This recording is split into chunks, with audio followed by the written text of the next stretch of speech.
Welcome to study channel. मेरा नाम है मोहम्मद कैसर। कल बीएड वर्सेस डीएलएड मामले में सुप्रीम कोर्ट का एक अहम फैसला आया।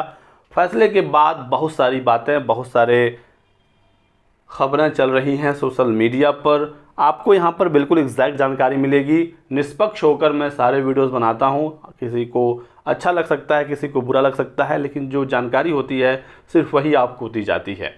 11 अगस्त 2023 का जो फैसला था, जिसमें सुप्रीम कोर्ट की डबल बेंच ने कहा कि बीएड प्राइमरी में एलिजिबल नहीं है, वो फैसला कब से लागू होगा, इसको लेकर कल फाइनल सुनवाई हुई और जज साहब ने कोर्ट में ऑर्डर सुनाया भी। हालांकि अभी रिटन ऑर्डर नहीं आया। रिटन ऑर्डर जब आएगा तो चीज़ें बिल्कुल डिटेल में आ जाएंगी और एक एक पॉइंट क्लियर हो जाएगा। लेकिन उससे पहले जो चीज़ें सामने निकल कर आई हैं उस पर डिस्कस करते हैं। सबसे पहले जज साहब ने ये कहा कि बीएड डिग्रीधारी प्राथमिक शिक्षक के रूप में 11 अगस्त 2023 के बाद नियुक्त नहीं हो सकते। और जो 11 अगस्त 2023 का फैसला है जिसमें कहा गया था कि BEd is not eligible for primary teacher, वो फैसला 11 अगस्त 2023 से लागू होगा। कहने का मतलब ये है कि 2018 से 23 के बीच में जो बीएड डिग्रीधारी प्राइमरी में नियुक्त हो गए हैं उनकी नौकरी नहीं जाएगी। ये बात कल सुप्रीम कोर्ट ने क्लियर किया। सुप्रीम कोर्ट ने कहा 2023 के फैसले से हुई भर्तियां कायम रहेंगी। जो सेलेक्टेड बीएड धारी हैं उन्हें डिस्टर्ब ना किया जाए। यदि किसी विज्ञापन में बीएड को शामिल किया गया था प्राइमरी में, यदि एडवर्टाइजमेंट में बीएड योग्यता रखा गया था 1 to 5 के लिए, तो वो अपने पद पर बने रहेंगे, नौकरी नहीं जाएगी। 11 अगस्त 2023 से फैसला लागू होगा, यानी कि पर्सपेक्टिव नेचर का होगा 11 अगस्त 2023 का फैसला, ये रेट्रोस्पेक्टिव नेचर का नहीं होगा। लेकिन इसी में एक शर्त ये भी ऐड किया गया सुप्रीम कोर्ट के द्वारा, जो आपको जानना बहुत ज़्यादा महत्वपूर्ण है। कोर्ट ने यह भी कहा, एक शर्त यह भी है कि किसी अदालत ने यदि बीएड धारियों को अयोग्य ना माना हो या उस भर्ती पर कोई शर्त ना हो, तो ही जाकर बीएड धारी 1 to 5 में सेव रहेंगे जो 18 से 23 के बीच में नियुक्त हुए हैं। कहने का मतलब ये है कि यदि कोई भर्ती सब्जेक्ट टू आउटकम थी, हाई कोर्ट ने कोई फैसला दे दिया है या हाई कोर्ट में सुनवाई हो रही थी, नोटिफिकेशन चैलेंज था, सुप्रीम कोर्ट के फैसले का इंतज़ार किया जा रहा था, और ऐसी कोई भर्ती जो 18 से 23 के बीच में कंप्लीट हुई है, उस पर सुप्रीम कोर्ट का कोई भी फैसला नहीं है, उसको डिसाइड हाई कोर्ट करेगी। यानी कि हाई कोर्ट में जो मैटर चल रहे थे वो बीएड धारी सुप्रीम कोर्ट के ऑर्डर से प्रोटेक्टेड नहीं है जो 18 से 23 के बीच में नियुक्त हुए हैं। तो सब्जेक्ट टू आउटकम मामले में बीएड पर बहुत बड़ा खतरा है। हाई कोर्ट डिसाइड करेगी और जहां पर हाई कोर्ट ने डिसाइड कर दिया है वही फैसला लागू होगा। तो ये पूरा मिला जुला कर कल के ऑर्डर का एक्सप्लेनेशन है। बाकी जब डिटेल ऑर्डर आएगा तो आपको जानकारी पूरी अच्छी तरीके से दी जाएगी। अब कुछ लोग कह रहे हैं कि बीएड को बाहर कर दिया 69,000 से, 6 फेज से, बिहार से, एमपी से, छत्तीसगढ़ से। सुप्रीम कोर्ट ने किसी भी स्पेसिफिक भर्ती को लेकर कुछ भी नहीं कहा। 69,000 या बिहार 6 फेज या एमपी, छत्तीसगढ़, उत्तराखंड या कोई भी राज्य। सुप्रीम कोर्ट ने बस ये कहा कि यदि कोई भर्ती कहीं चैलेंज नहीं थी, नोटिफिकेशन को चैलेंज नहीं किया गया था, किसी हाई कोर्ट में बीएड को अयोग्य नहीं करार किया गया था, और ऐसे बीएड धारी यदि प्राइमरी में नियुक्त हुए हैं, जिस नोटिफिकेशन में वो नियुक्त हुए हैं उसमें प्राइमरी में बीएड योग्यता धारी शामिल थे, ऐसे बीएड धारी सेफ हैं क्योंकि उनका फैसला 11 अगस्त 2023 से लागू होगा। तो जो पहले चयनित थे वो सेफ रहेंगे, लेकिन सब्जेक्ट टू आउटकम मामले में डिसाइड हाई कोर्ट करेगी। अब ऐसा इस वजह से किया गया क्योंकि जो डीएलएड धारी हाई कोर्ट के ऑर्डर का इंतज़ार कर रहे थे उनको भी न्याय की उम्मीद थी हाई कोर्ट से, और उनका फैसला हाई कोर्ट करेगी। यदि कहीं पर मामला चैलेंज नहीं था तो सुप्रीम कोर्ट ने बता दिया कि वो लोग सेफ रहेंगे। यहाँ पर जो भी सुनवाई हुई सुप्रीम कोर्ट में, पिछली 2-3 सुनवाइयाँ वो मर्सी बेस पर हो रही थी, वो लॉ और मेरिट के बेस पर नहीं हो रही थी। लॉ मेरिट के बेस पर पहले से ही डिसाइड है कि बीएड प्राइमरी में एलिजिबल नहीं है, लेकिन रियायत की मांग की जा रही थी सरकार के द्वारा। स्पेशली एमपी का जो क्लैरिफिकेशन याचिका, जिसमें एमपी के वकीलों ने कहा कि बीएड धारियों की नियुक्ति हो गई है, उनकी पूरी जिम्मेदारी है इन छात्रों के ऊपर, इन अभ्यर्थियों के ऊपर, इनकी शादियां हो गई हैं, कुछ लोगों ने लोन ले रखा है, पूरे परिवार की जिम्मेदारी है, तो बीएड धारियों को डिस्टर्ब ना किया जाए। तो मर्सी बेस पर ही सुप्रीम कोर्ट ने सेलेक्टेड बीएड धारियों को राहत दिया है।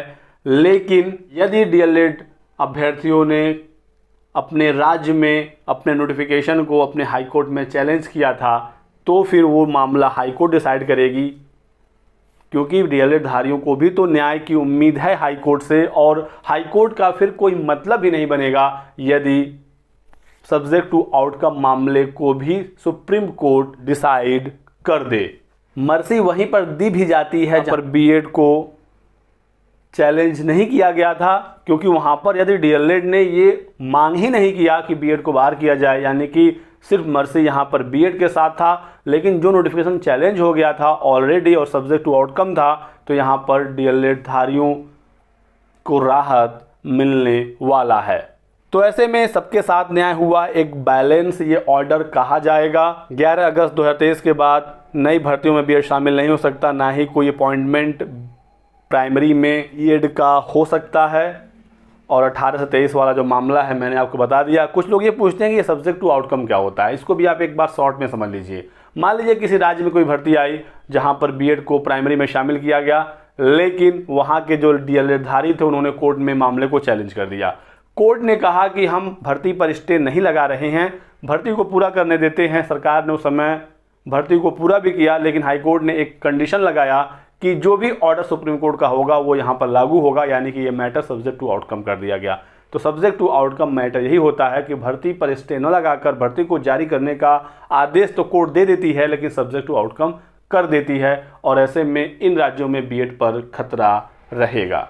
सुप्रीम कोर्ट ने बीएड धारकों को प्राथमिक शिक्षक पद नियुक्ति के अयोग्य ठहराने वाले राजस्थान हाईकोर्ट के फैसले को सही ठहराया, और पूरे देश में इसका असर हुआ, आप लोगों को पता ही है। यानी कि कहीं ना कहीं सुप्रीम कोर्ट ने ये तो जरूर कहा कि 11 अगस्त 2023 से Devesh Sharma versus union of state का फैसला लागू होगा, लेकिन इनडायरेक्टली ये फैसला 25 नवंबर 2021 से ही लागू हुआ, जिस दिन पहली बार राजस्थान की जोधपुर हाईकोर्ट ने 28 जून 2018 का एनसीटीई का गजट नोटिफिकेशन क्वैश किया था। अब मैं ऐसा क्यों कह रहा हूं, क्योंकि जब राजस्थान हाई कोर्ट ने एनसीटीई का नोटिफिकेशन क्वैश किया, उसके बाद की लगभग सभी भर्तियां जिस भी राज्य की थी वो सब्जेक्ट टू आउटकम हो गई, क्योंकि यदि उस राज्य में सरकार ने बीएड को प्राइमरी में शामिल किया तो वहाँ के डीएलएड अभ्यर्थी अपने राज्य के हाईकोर्ट में गए और कहे कि राजस्थान में तो बीएड प्राइमरी से बाहर हो गया, यहाँ पर क्यों रखा गया है। जोधपुर हाईकोर्ट का ऑर्डर उन्होंने अपने हाईकोर्ट में लगाया, और उसी बीच ये मामला सुप्रीम कोर्ट में चला गया। जब मामला एक बार सुप्रीम कोर्ट में